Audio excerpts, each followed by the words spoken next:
My name is Victor Hale. I'm 55 years old. I was the lead systems engineer at Veltria Housing, where I worked for 18 years. I built their infrastructure from scratch, designed every expansion, and ensured such seamless operation that the executives forgot how much the company depended on me until they decided they could no longer afford me.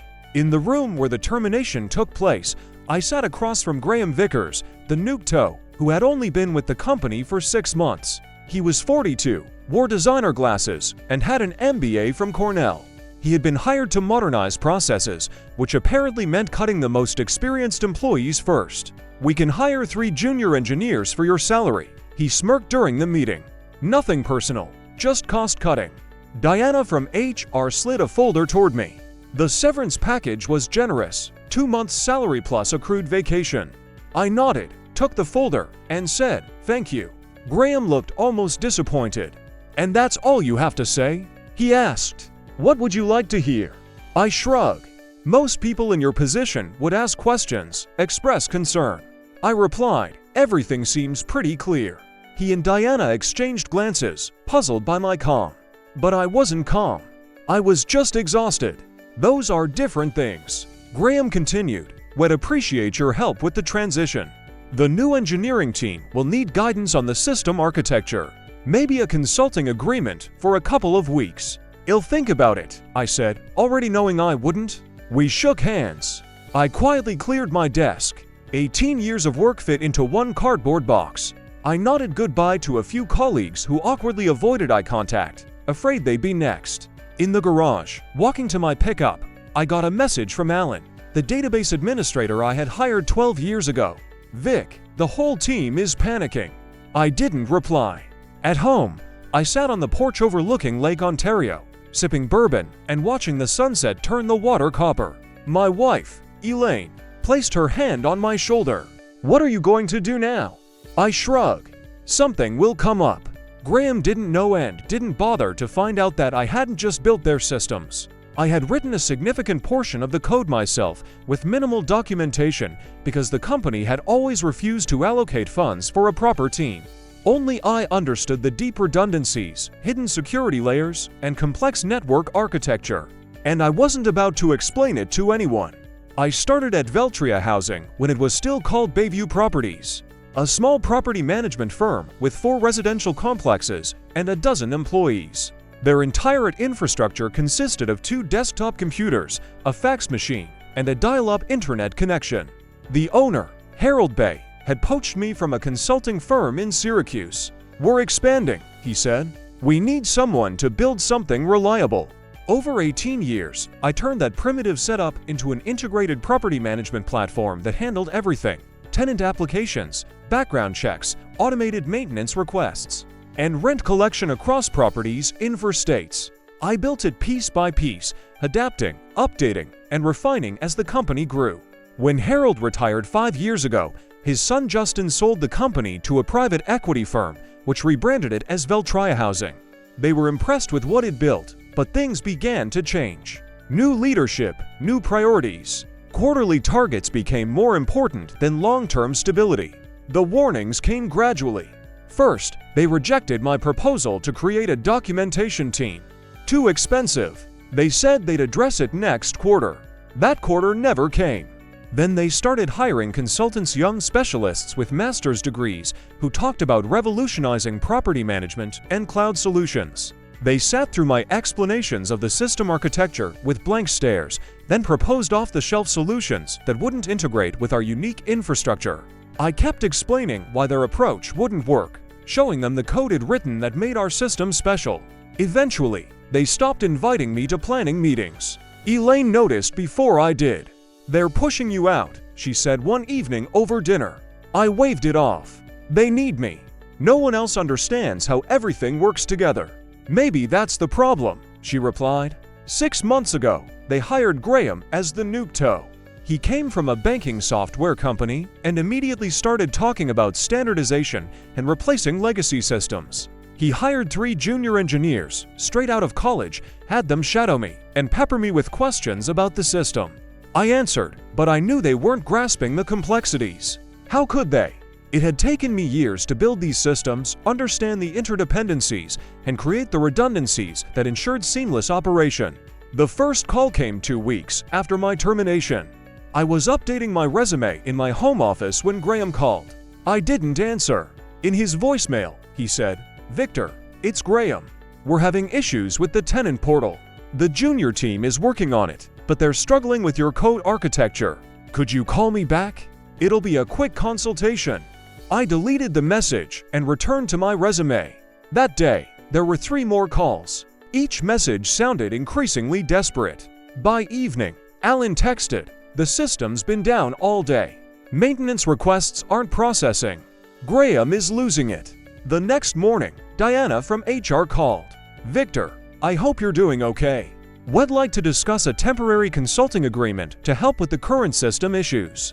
The compensation will be very generous." I picked up the phone. "How generous?" $300 an hour, minimum 4-hour sessions. "I'll think about it and call you back," I said, and hung up. I sat at the kitchen table, staring at the lake. Elaine placed a cup of coffee in front of me. "What are you thinking?" "I think they're starting to understand my value," I replied. Over the next 3 days, the calls increased. Graham, Diana, even Justin Bay, who was still on the board. The tenant portal was down. The maintenance scheduling system was throwing errors. The automated payment processing from Bela had affected thousands of tenants. I didn't answer a single call. On the 4th day, an email arrived from Devlin Systems, a regional competitor in Veltria. They managed fewer properties but were expanding rapidly. The email was from their TO, Lawrence Devlin. "Victor, I've heard about your situation at Veltria. We've always admired your work and would like to discuss opportunities. We're planning to modernize our property management infrastructure." I replied and scheduled a meeting for the next day. That evening, as Elaine and I prepared dinner, the doorbell rang. Graham Vickers stood on the porch.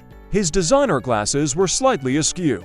His usually impeccable suit was rumpled. "Victor, I apologize for the unannounced visit, but we have an emergency. The entire system is down. Nothing is working. The team can't figure out what's wrong or how to fix it." I leaned against the doorframe. "Sounds serious." "It is. We need your help. The board has authorized me to offer a significant consulting fee. $500 an hour, for as long as it takes." I thought of the cardboard box in the garage, of nothing personal, just cost-cutting, of the documentation team they never approved. "I'm sorry to hear about your problems," I said quietly. "But I have an interview tomorrow. Something will come up, like I thought." I closed the door on his stunned face and returned to making dinner. For the first time since the termination, I felt a sense of peace. Not satisfaction, not vindication, but clarity. The interview with Lawrence Devlin went better than I expected. We met at a coffee shop in downtown Rochester, far from either company's offices. "I've followed your work for years," Lawrence said, stirring his coffee. "The integrated property management system you built at Veltria is legendary in our industry. No one else has anything like it." "Thank you. It took time. That's what I want to talk about, time. We want to build something similar, but not from scratch. We need someone who understands architecture, integration points, security layers, someone who can create something better than what exists." I said I was interested. Lawrence smiled. "Good, because I'm prepared to offer you the position of Chief Systems Architect. Full benefits package, stock options, and a salary 20% higher than what you were making at Veltria." It was a good offer, almost too good. "Why me?" I asked. "There are younger, cheaper engineers." Lawrence laughed. "You sound like your former employer. We've tried that route. We hired 3 talented young engineers from top universities. They built something sleek and modern that crashes with 100 concurrent users. We don't need cheap. We need reliable." I accepted the offer the next day. Meanwhile, Veltria's problems were mounting. Alan occasionally sent updates. The system was partially restored, but key functions were still failing. They had hired an expensive consulting firm specializing in legacy system recovery. A week after starting at Devlin, Graham called again. "Victor, please, this is getting serious. We've lost access to the last 3 months of payment records. Tenants are complaining about incorrect charges. The consultants need your help with the database structure. I wanted to ignore it, but something made me answer. Graham, I work somewhere else now. Exclusive contract. I'm afraid I can't help. Well, double whatever they're paying you for 2 days of work. It's not about the money. Then what? Respect. Do you enjoy watching us suffer? I paused, carefully choosing my words. No, Graham, I don't enjoy it. But you made a business decision. You decided my experience wasn't worth the cost. Now you're learning what that really means. He offered my full salary and a bonus to return. For a moment, I felt satisfaction, but it quickly faded. Returning wouldn't solve anything. The same leaders who deemed me expendable would be waiting for the next opportunity to cut costs. Thanks for the offer, but I've made a commitment. Devlin Systems, I said. Graham's voice hardened.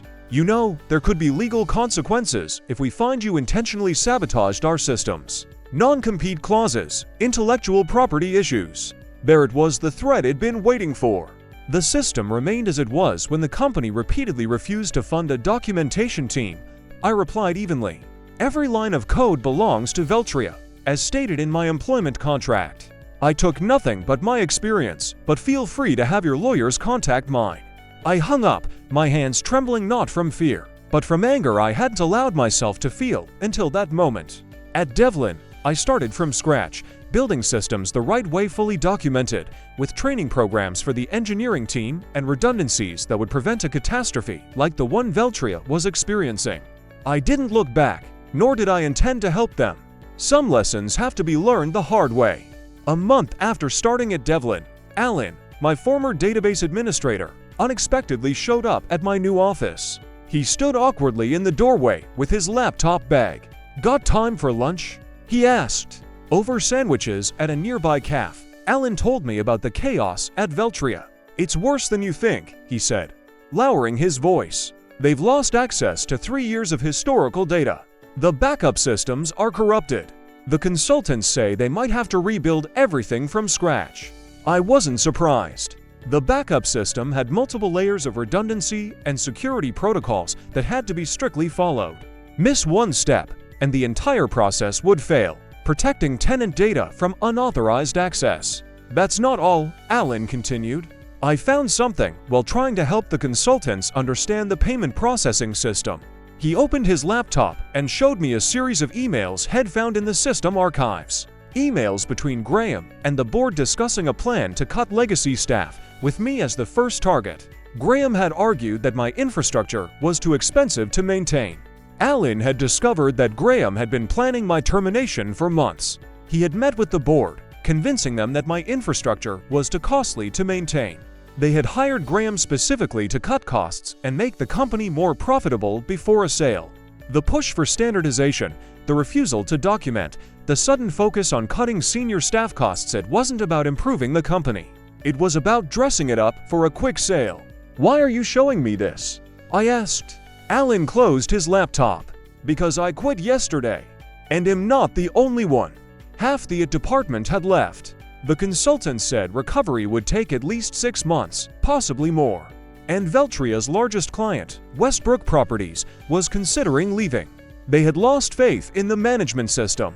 I thought about the implications. Westbrook accounted for nearly 30% of Veltria's revenue. Their departure would be devastating, especially before a sale.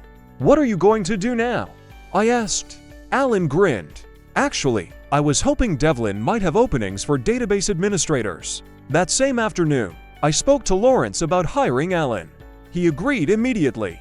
We were building a team, brick by brick, of people who understood what it meant to create lasting systems. That evening, Graham called again, but his voice had lost its authoritative tone. Victor, please, the situation is critical. Westbrook is threatening to terminate their contract. The board is questioning my decisions. We need your help. I'm sorry, Graham, I can't help. Name your price. Anything. It's not about the price. It's about respect for experience, for the work it takes to build something right the first time.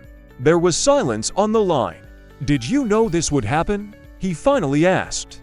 Did you know exactly what would break and when? No, Graham, I just knew what it built and what it took to maintain it. Information I tried to convey many times. I ended the call, feeling neither triumph nor regret, just quiet certainty that some lessons only come through failure. The opportunity came faster than I expected. 2 months into my role at Devlin, Lawrence called me into his office. "I just spoke with Jeffrey Westbrook," he said, referring to the CEO of Westbrook Properties. "They're officially terminating their contract with Veltria next month. They want to know if we can take on their portfolio."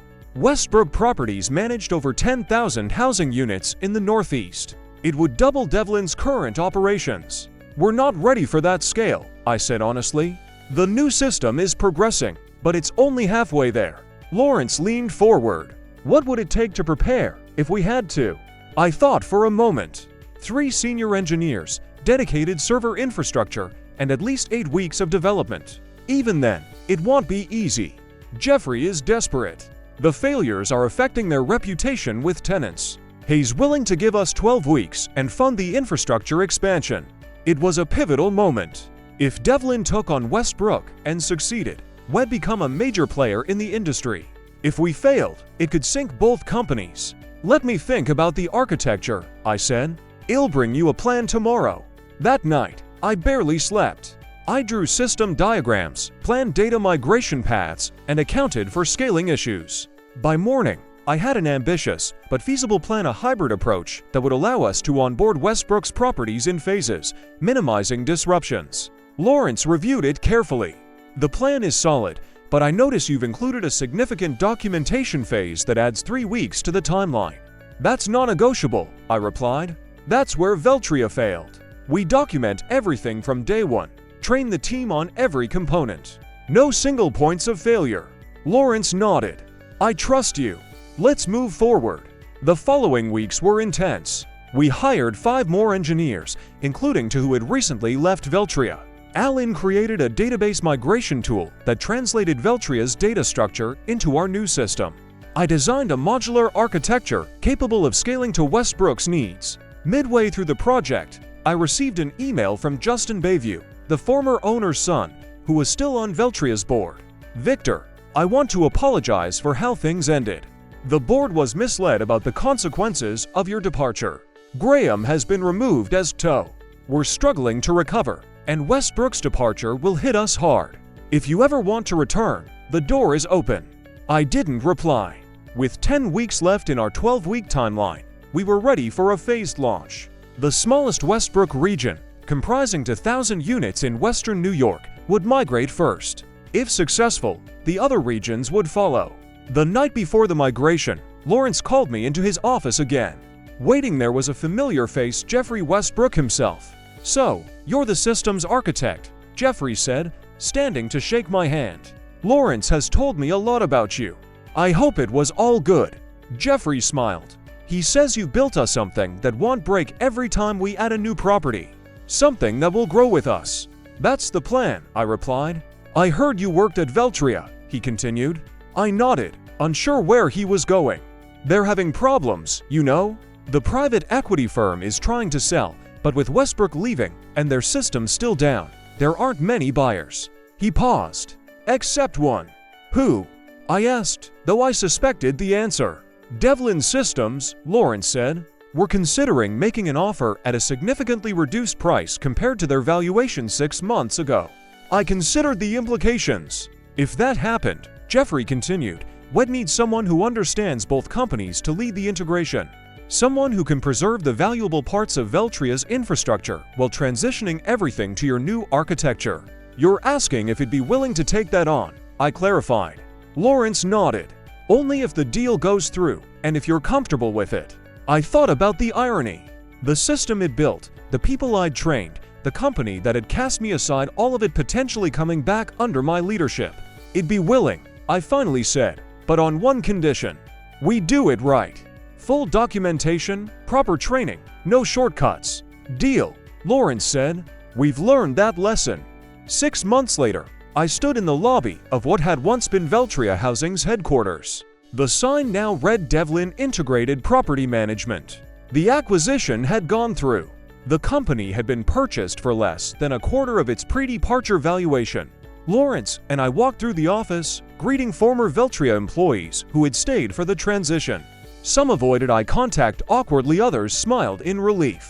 Those who had worked with me for years nodded silently in understanding. Graham was gone, as were most of the executives who had approved my termination. Justin Bayview remained as a consultant, helping with the transition for old clients. When we reached the server room of my old domain, I paused. Through the glass, I could see the equipment I had selected, the blinking lights of systems I had designed. "Want to go in?" Lawrence asked. "No need," I replied. "We're migrating everything to the new infrastructure anyway." In the main conference room, the remaining Veltria employees gathered. Lawrence introduced me as the Chief Integration Director who would oversee the technical transition. "Many of you know Victor," he said. "He created the original systems that ran this company for nearly 2 decades. Now, he'll guide us through integrating the technologies of both companies into something better than either had alone." Looking at the faces, familiar and new, I felt no triumph or urge to say, "I told you so." What would be the point? Instead, I briefly outlined the transition plan, the support that would be available to everyone during the process. I emphasized that no one would be sidelined due to cost cutting. The irony wasn't lost on anyone in the room. A year after the acquisition, Devlin Integrated Property Management had become the largest property management company in the Northeast. The migration was complete. All properties now ran on the new system I had designed, fully documented, properly staffed, and functioning without hiccups. On a clear autumn morning, I drove to the office for my final meeting with Lawrence. The leaves along Lake Ontario had turned brilliant shades of red and gold, a fitting backdrop for the end of this chapter. "The board approved your proposal," Lawrence said as soon as I sat down. "The Technical Education Division will launch next quarter. You'll have full freedom to develop the curriculum and hire instructors." It had been my condition for staying after the integration was complete. Not a higher position or more money, but the creation of a division dedicated to training the next generation of systems engineers and architects, teaching them not just how to code, but how to build things that last. "Thank you," I said. "It means a lot." Thank you," Lawrence replied. "What you built here isn't just technology, it's a culture.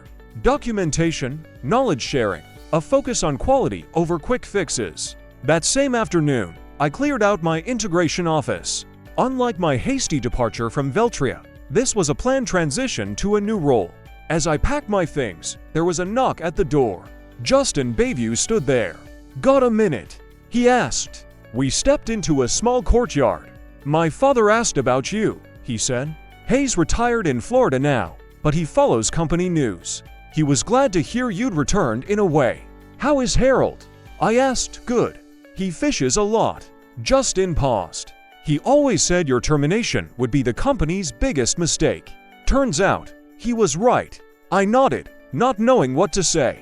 "I've learned something from all this," Justin continued. "Value isn't always visible until it's gone."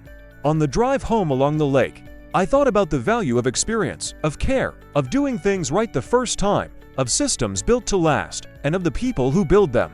I hadn't sought revenge. There was no need. I had simply moved forward, creating something better, something that would outlast any individual decision or short-term thinking. Sometimes, the best response to being undervalued is to prove your worth elsewhere and let the results speak for themselves.